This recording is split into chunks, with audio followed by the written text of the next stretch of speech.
Hello everyone. This is Victor Ling from New Star Migration.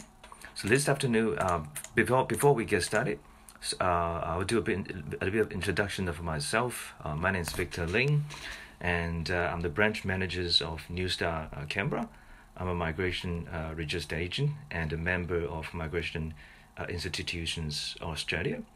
A lot of people knowing me by I'm one of the agents frequently posting news and giving predictions about Canberra metrics, ACT nomination. And got a lot of clients. Also, we helping them to get state nomination.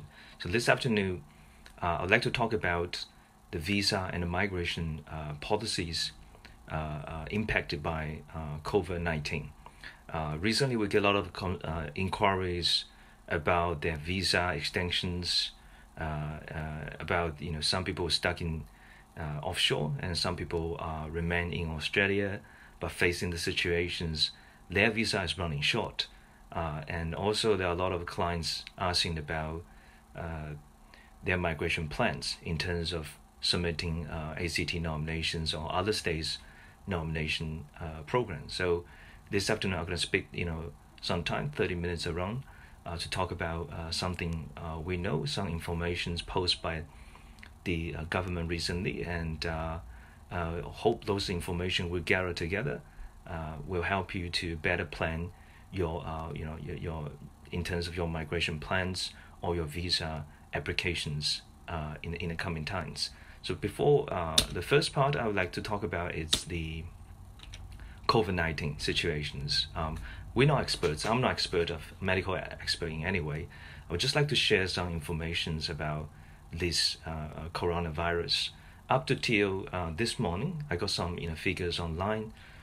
10 o'clock this morning, there are over 2,600 cases confirmed in Australia. There are over 10 cases, 10 death cases in Australia. Generally speaking, this coronavirus in Australia is getting more and more serious. It is starting to spreading at a much higher rate compared to a few weeks ago. Of course, at the meantime, Australian governments are taking more and more serious actions toward containing this coronavirus. As we can see, a lot of policies, one policy after another policies being posted online. Even the Prime Minister and the cabinets was constantly holding those news conference. Last week it's about two or three conferences held by Prime Minister himself. So the government's taking actions toward containing the coronavirus, as suggesting this virus is getting more serious. So first of all, it's my personal opinions, everybody should take really serious attitude toward this coronavirus. It was not something like flu. It's definitely not a flu. It is very highly contagious, and simply because we don't have medicines and medical measures of containing the virus so far, and then probably a lot of news saying we won't be able to have the vaccines until early next year. So it's a long way to go. So everyone should really be very serious about this virus, taking proper actions, from yourself. For example, washing hands, keeping social distance, and if possible, wearing a mask when you go into the public places. If you're not feeling well, stay at home. Definitely do not go to beach. Okay, going to Bondi Beach is something irresponsible. Which has happened a couple of weeks ago. So government's taking a lot of actions. The virus is getting more serious. This is what the background, the situations now. In terms of social distance, this is stage 2 contention measures announced by Australian governments. So at this stage, a lot of restaurants, pretty much all the restaurants are closed. They are only allowed to do takeaway business, and all the retails, business like shops, shopping malls, indoor and outdoor, amusement parks, pools, galleries, libraries, Even zoos are forced to close. I just received a message from Canberra Zoo yesterday morning. Even zoo was forced to closed. So and then it will affecting a lot of business, and it will affect some people's planning in terms of getting maybe nominations, or I'll talk about this part later in terms of about ACT nomination criteria. But it's we should keep social distance as the government suggesting. This one thing, but we can see during the past weeks, government's taking stricter and stricter enforcement to deal with the coronavirus, and more detailed guidelines being distributed among the public. This is about the social distancing, about containing coronavirus. In the meantime, I heard I have a lot of friends lost their jobs. Last week, and some people owning restaurants are forced to shut down, and some people working hospitalities are forced to take unpaid leave. Some employee was laid out because the business simply can't have the revenue to support the business. So it will affect a lot of people's, not just the migration or visa extension, but actual living situations if you are in Australia, saying. So but some good thing about the what government's doing. I believe all of you heard the news a couple of days ago. That is $189 billion was injecting to planning to inject into economics by the governments. What they're going to do is they're going to do as a package support. So there will be tax support, and a lot of people can get social benefits if you're losing jobs. And now even discussion about there will be some kind of supporting in terms of those people are renting apartments or properties. So there are more supports coming from the governments in the economic side. So there are policy side, there are more measures to be announced to deal with the containing the virus, and there are some actions announced and to cope with the needs of those people losing jobs and having critical financial hardship. So there's something good. We know it's serious, but there's something good. Government's doing something. Okay, this is pretty much the backgrounds. This is the first part I'd like to talk about it.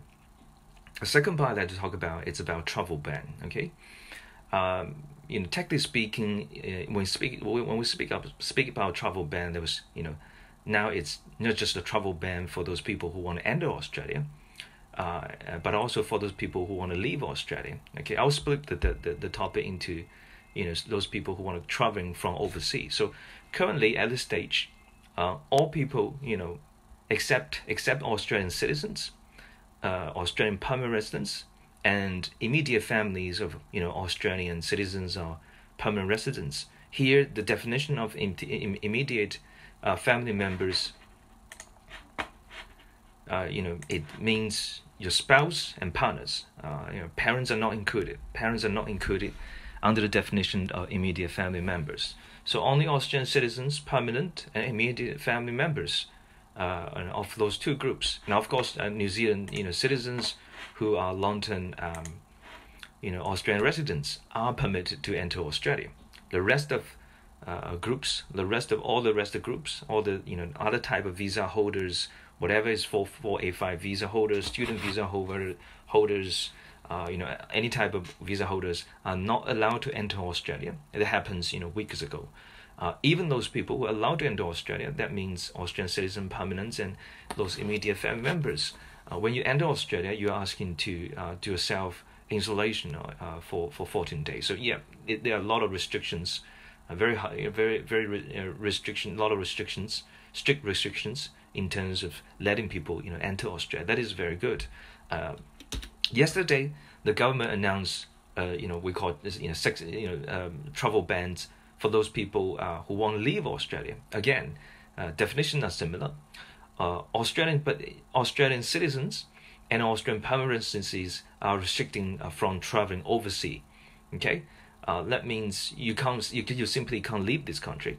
But all those temporary visa holders, saying you holding student visa, work visa, all type of other visas in Australia, if you want to leave the country, you're allowed to do so. but Australian citizens, permanents, should stay in Australia during this very particular time. I got a lot of people asking me the questions: why Australian people are locking? Why Australian government is locking us in Australia? I got some inquiries from our Chinese clients saying we want to go back to China. I think one good aspect to think about this question is because Australian permanent residents, you have the right to enter Australia. And if you still have the right to leave Australia, that means you can travel freely between any other countries in the world and Australia, and that simply bring the potentials. You'll bring coronavirus from other places from the world into Australia. I think it's a bit unsafe and for the community. So I think I personally support these decisions. So this is very special timing.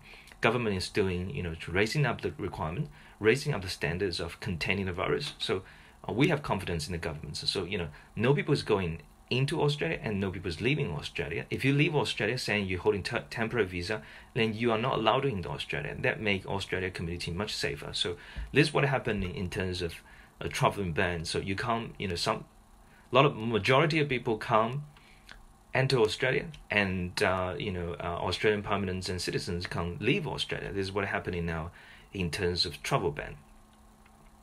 The second part I'm talking about is about travel ban. And the third part I'd like to talk about is the visa processing. I got questions from the clients and inquiries, and a lot of people inquire about, is it still going? Is it still going? I submitted my applications months ago. I applied my visa weeks ago. Is it still going, or it's paused? Or will they grant me a visa or not? For this question, again, we want to divide it into two groups.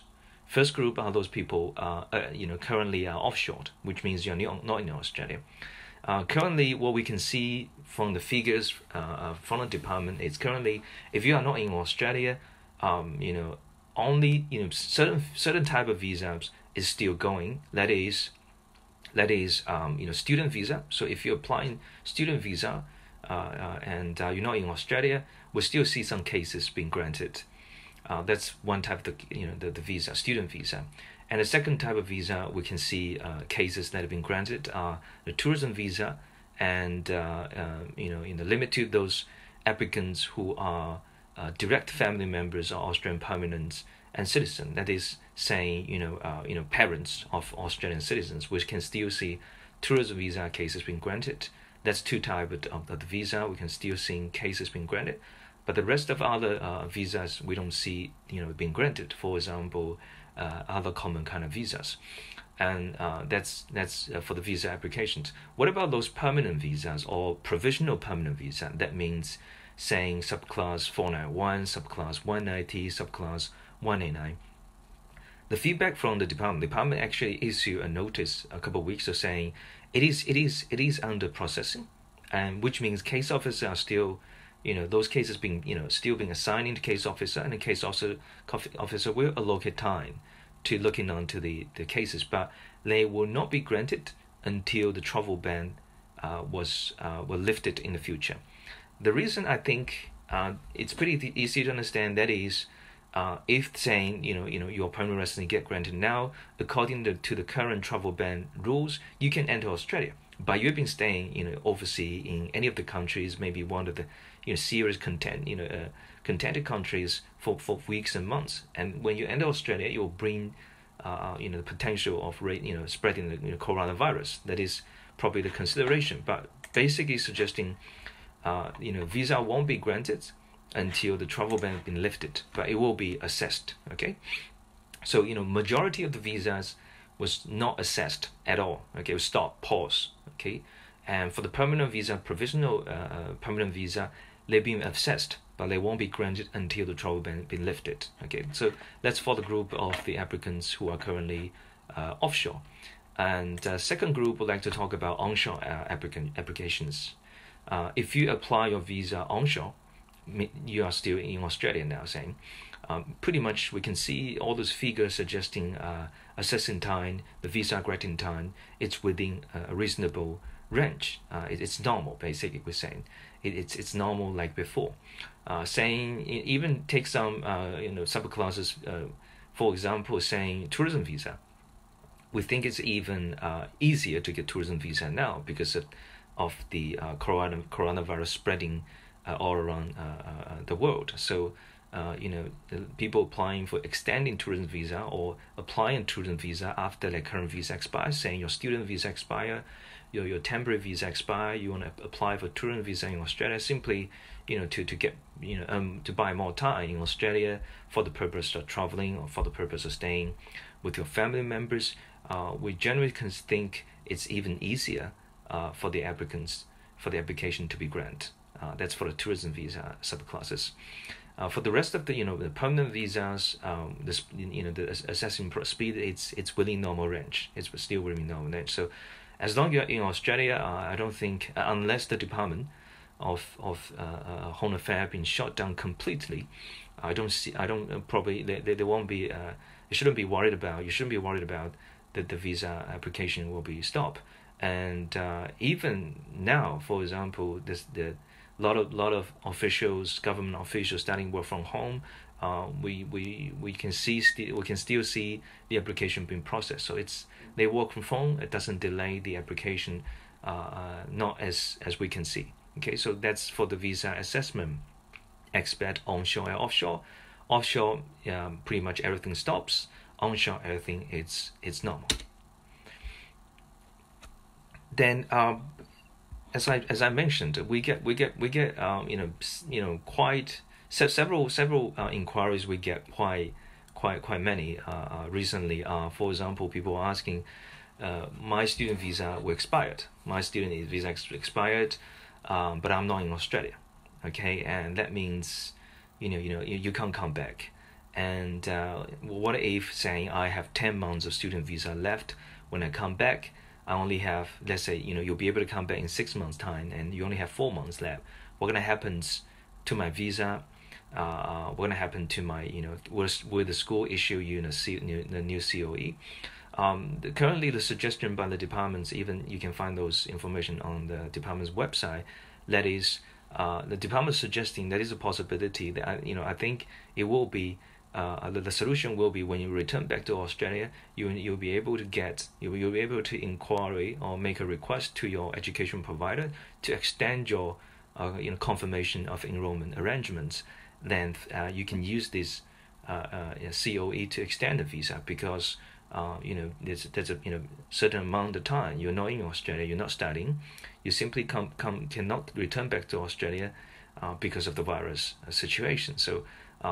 In terms of COE and student visa expiry, I think we have to wait until, if you're not in Australia now, we just simply have to wait, until this pandemic finished, and you return back to Australia, and you discuss with your education provider to get a new confirmation of enrollments. Okay, and another group of people who are supposed to apply for the 485 visa, that is the temporary work visa, months ago, but that's one because the one requirements of the 485 visa, that is this visa can only be granted in Australia, and we have some cases, those students who had just graded and they apply for the 485 visa and then return back to their home country for holiday purpose, and they're stuck in their country since then. And the visa has been granted, the visa even has been assessed yet. What going to happen is, and of course they don't have, currently they are offshore and they don't have visa return back to Australia. What going to happen to those group of people is, we have to wait until this coronavirus situation ends, and by then, normally the approach will be applying for a visa to enter Australia, saying tourism visa. When you enter Australia, and you will meet the criteria of onshore applicants, and then luckily your visa will be granted. So it will affect a lot of people's visa situations if saying your visa going to expire, and your visa need to be granted while in Australia, but you are not in Australia at this stage. there are different suggestions by the department on the website, but a lot of them are still unclear. And another question is we often get during the past week is about online studying or 2-year study. Saying I'll make some example, take some examples so it's easier for you to understand. For example, if somebody already returned back to Australia, somebody in Australia, but the university is shutting down, but the university it's offering online courses, will that affect your 2-year study requirement? The simply to define the 2-year study definitions, there are 2 key elements we have to look into. That is, first of all, your courses need to be registered for 2 academic years. That means 92 weeks of study.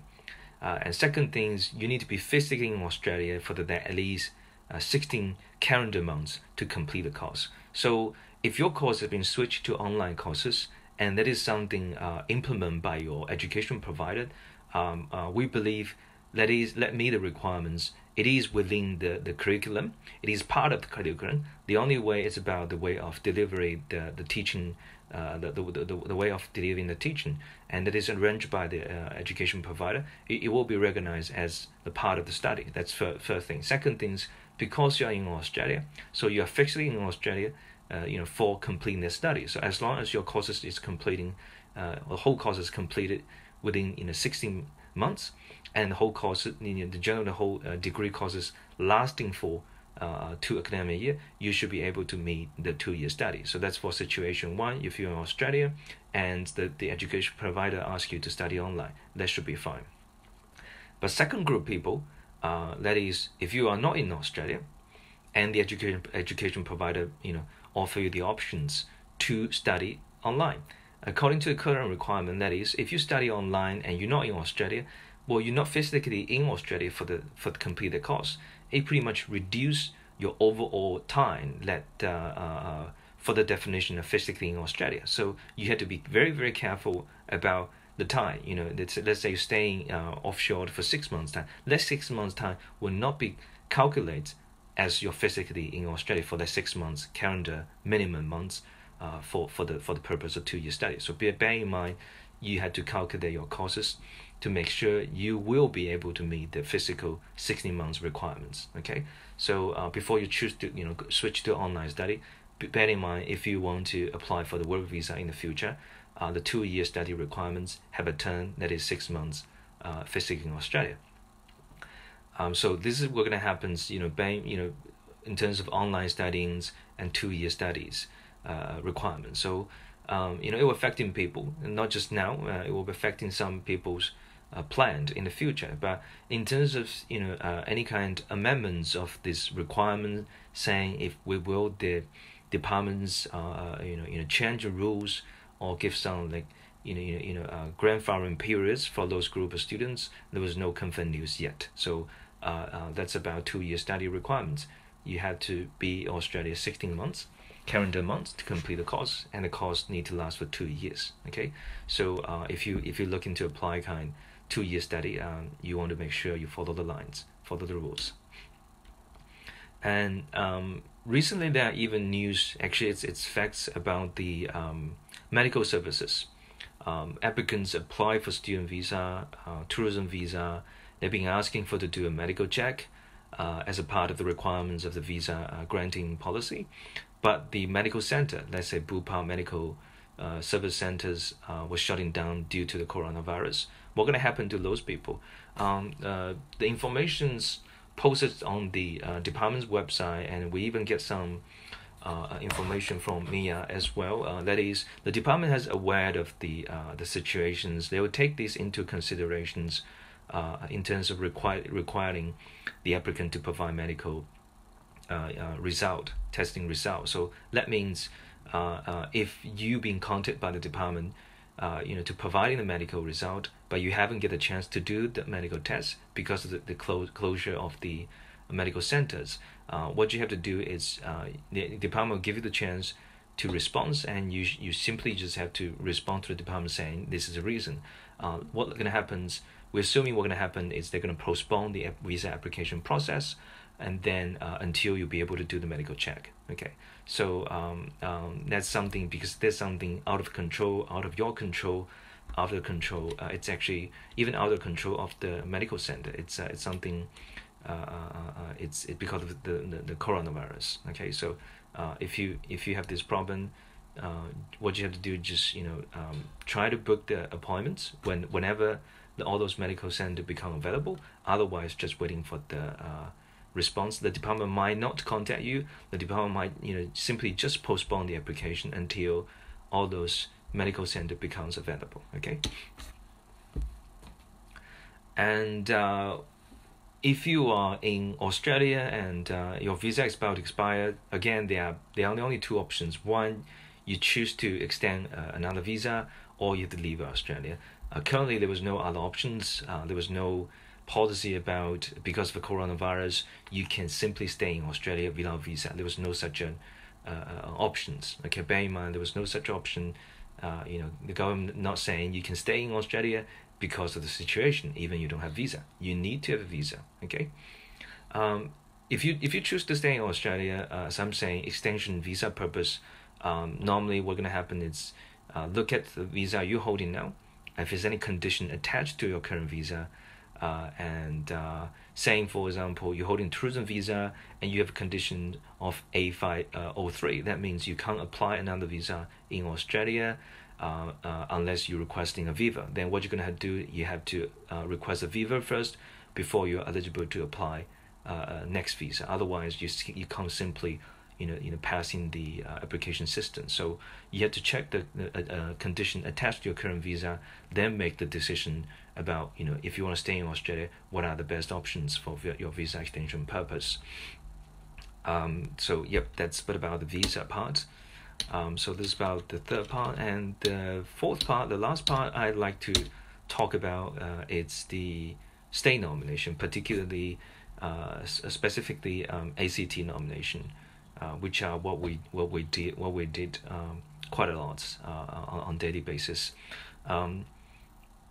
25th, actually yesterday, the 25th March, ACT government issued a 33rd invitation rounds of the metrics.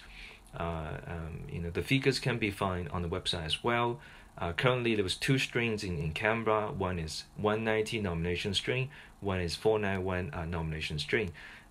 Till 25th March, the invitation has go to 70 points. 70 points submitted on or before 30th of December 2019. And of course, all the points above for 190 visa nomination. That means if you submit your applications with the points of 70 points on or before 30th of December 2019, you should be already receiving invitation. That is for 190 string, and for 491 string, the current points went down to 65 points, and for those 65 points submitted on or before 16th of February 2020. Okay, so that means 65 points. If you submit before or on the 16th of February, you'll be getting invited. Of course, those people with higher points, you also get invited. This is a 33rd invitation round. If we compare 33rd invitation round, 32, 31, and even till like 28 or something, you can see these 2-3 months, ACT government is issuing metrics on a more frequent basis. Although each round the number they issue is not as not many, not saying they issue like 500 or 600 invitations every round. What they're doing now, they're trying to break down into smaller numbers.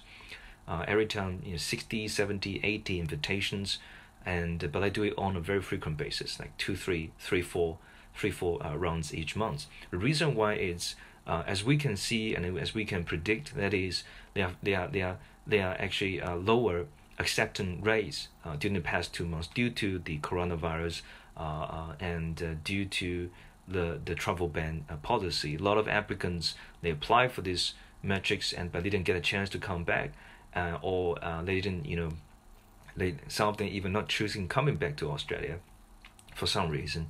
And so generally speaking, the acceptance rates, that means when some people get invitation, they have to choose to accept the invitation to go for nomination. This is the process we normally call accepting the invitation. Those people choose to accept the invitation. The rate is getting probably lower than previous months. And that is something definitely the ACT government can see from the database. So what they're doing now is when they see there are not enough people accepting the invitation, they will issue another invitation round just to keep the invitation process going. And they're doing pretty good about keeping the pace. But generally speaking, even for those people who are considering applying for ACT nomination, if you are in Australia saying, and if you are working toward meeting the criteria of ACT nomination, I think this is a good time. Although this is a bad time for everyone, but probably there's a good time for you in terms of applying for ACT nomination, because you have, technically speaking, fewer competitors. A lot of them not meeting the criteria. A lot of them are locked down in their home country. They're not coming back. So you have less competitor. That is what's the situation now. So if you have the, you're working toward and then try to meet your criteria, and then you'll be able to submit your metrics applications. Back to the data. The data suggests. Interestingly, I want to particularly focusing on one data that is 70 points for 190 string. I'm talking about 190 nomination string. 70 points submitted on or before 30th December 2019 has been one invite. Last financial year, the last day will be 31st of December 2019. There are people applying for 190 metrics on that day as well. So this is the only day within last financial year people who submit 190 applications hasn't got invited yet. It shouldn't be many. So after that, what's going to happen is if next round, the 31st of December 2019's applications with 70 points all get invited, and then they will move the 70 points to 1st of January. We all know there's a rule in 1st of January. It changed, right? Only people with 6 months of full-time employments with open occupations, or the applicants with 5 years of residency in Canberra can apply for 190 application. Is much stricter than last financial year. So generally speaking, from the criteria itself and from the data we get, there are much less people meet the criteria to apply for 190 metrics since 1st of January compared to last fiscal year, before 1st of January last year. So once this last year's 190 application with 70 points be cleared out, we're probably going to see a number moving much faster with 70 points.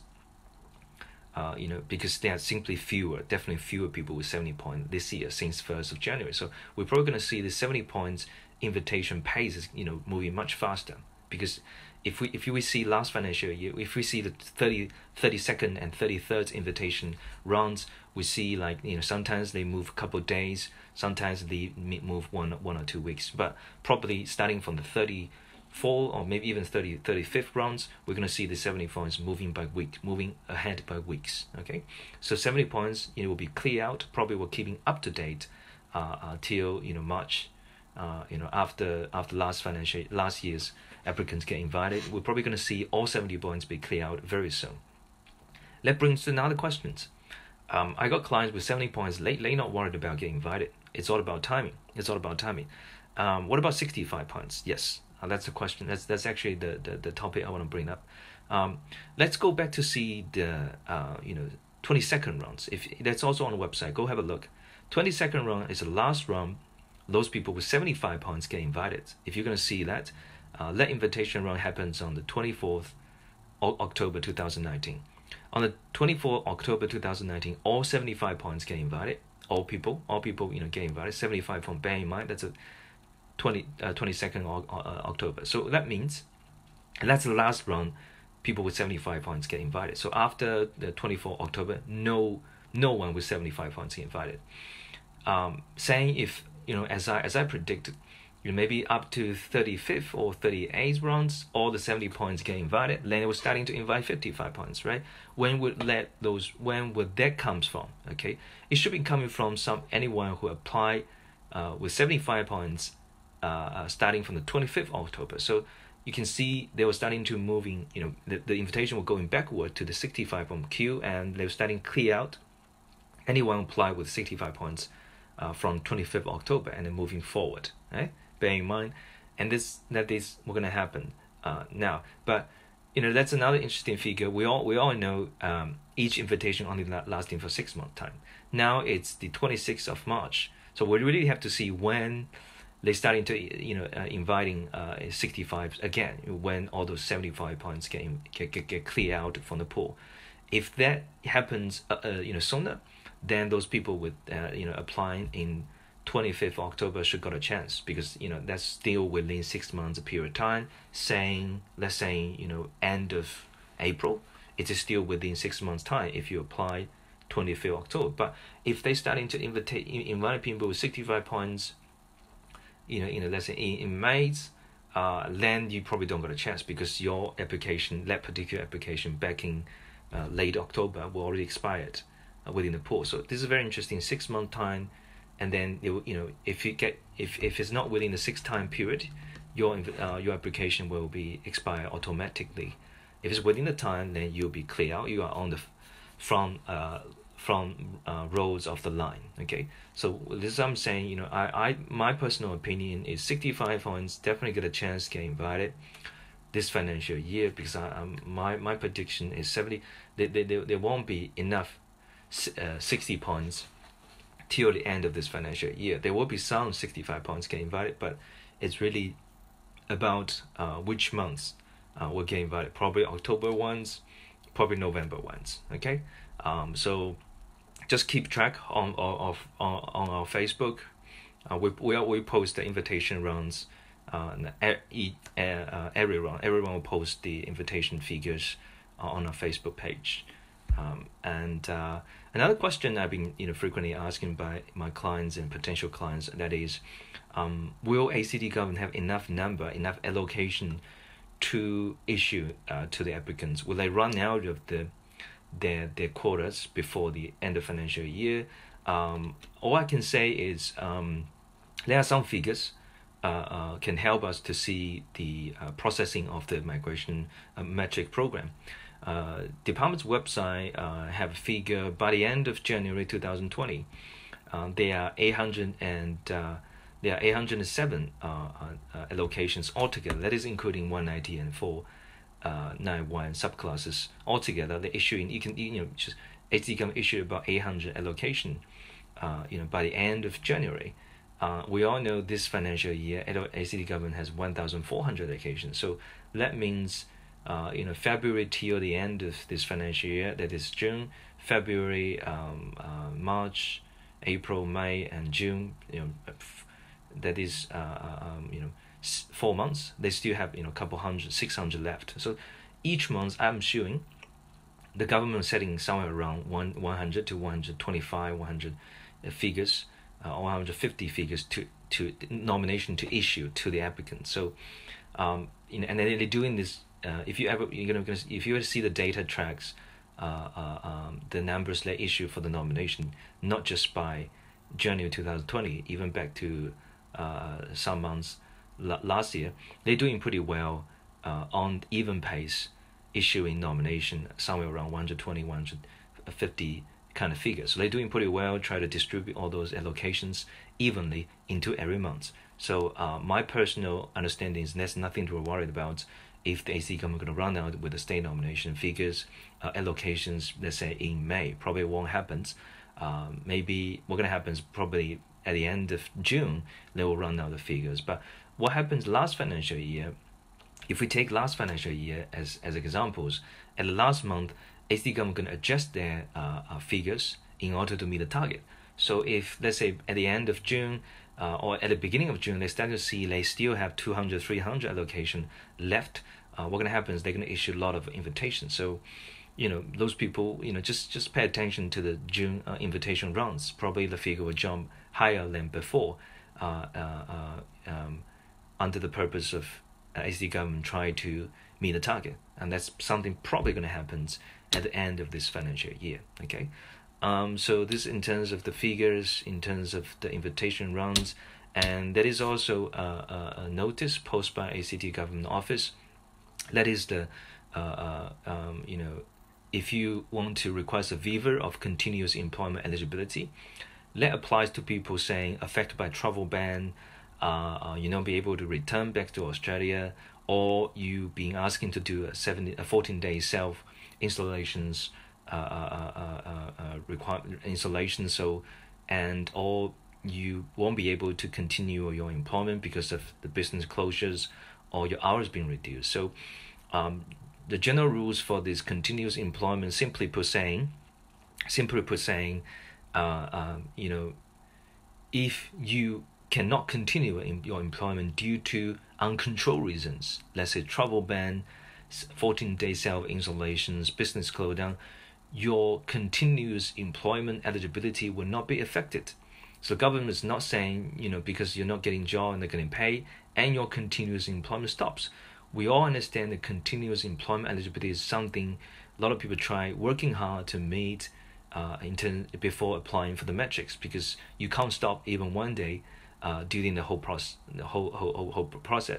That is, and also that is 13 weeks before you apply for the 491 string, and 26 weeks before you apply for 190 string. You have to work continuously before you be able to submit metrics. So what government is saying you've been working for 10 weeks, then you lose your job because of business closure, and you didn't find a job in the coming weeks, and this couple of weeks will be considered as a period continuous within the employment, but those weeks you don't work doesn't meet the eligibility of employment. That means if you work 10 weeks and you lose your job because of business closure, what you have to do is you have to find a job somewhere for another 3 weeks, and then you can combine the first 10 weeks and the recent 3 weeks as co-ed continuous employment, despite the gap between. So this is basically the principle for the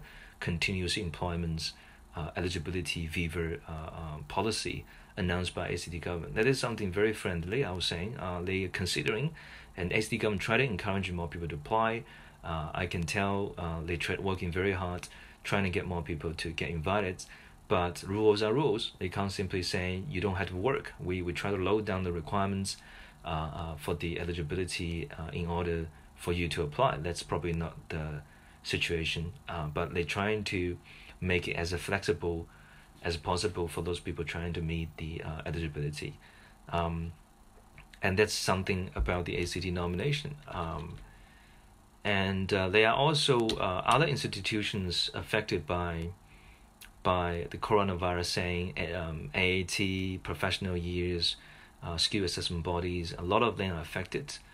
Details, if you have some questions regarding to those detailed inquiries, you're happy to leave your questions on the Facebook. We'll get back to you. And of course, there are people asking about, those people asking about will be Australian permanents or citizens about the benefits. That's currently there was not confirmed policy about those social benefits are available to non-permanent residencies. But we will pay attention to the news. Maybe there are some news for those non-permanent residencies be able to access social benefits. Today I spent about 45 minutes talk about the current situation, coronavirus situations, government's policies, and travel bans, visa assessing situation, 2-year study requirements, and ACT nomination current situation. This is a very special time, even to not just to those the applications, to everybody in Australia, and not just everybody in Australia, probably every people on the planet. This is a very special timing. I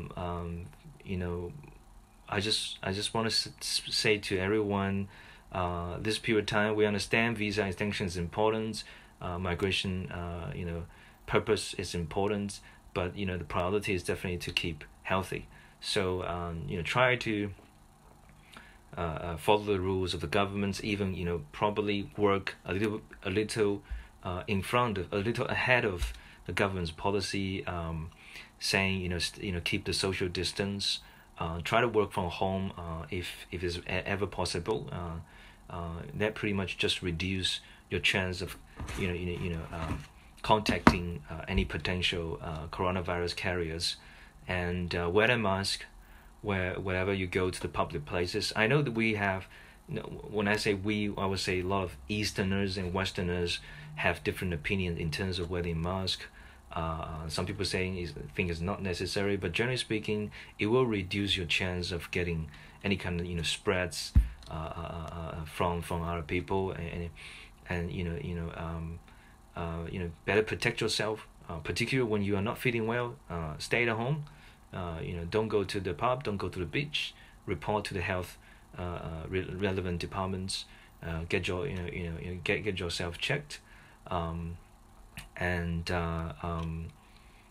know a lot of people has been working very hard, spending a lot of time, a lot of energies, working toward, let's say, applying for ACT nomination, try to get your permanent residency done, try to stay in Australia, and your plans probably will be affected by the COVID-19 situations. I know it's difficult timing now. Try to find a job, try to maintain the continuous employment. But I'm saying try your best. This is very special timing. And we here, New Star, we try to help any potential applicants in terms of inquiries. We're starting to work from home, as you can see. 2 days ago, all of our colleagues starting to work from home 2 days ago. Just try to keep every people safe. But all those inquiries will be functioning as usual. So you'll be able to find us through the emails, through our phone numbers, and currently we're providing phone consultations. And when it comes to actual services, saying visa applications, those kind of thing, it can be done even we work from home. Okay, and in terms of the contact details, it will be posted on this Facebook page. So you'll be able to contact us by emails. Particularly if you want to speak to me, you're happy to contact me by email, or just text me. I'll get back to you. Or some of my colleagues will help me to answer some of your questions. We're happy to give you some guidance and suggestion during this very particular time. Okay, and everybody, at the end, stay healthy, and don't panic. Keep calm, and everything need to be carried on. Okay, thank you all for listening the short speech I gave this afternoon, and hope this coronavirus gonna end soon, and that people can visit our office, and I'll see you then. When you have any questions. Okay, everybody take care. Thank you very much this afternoon. Thank you.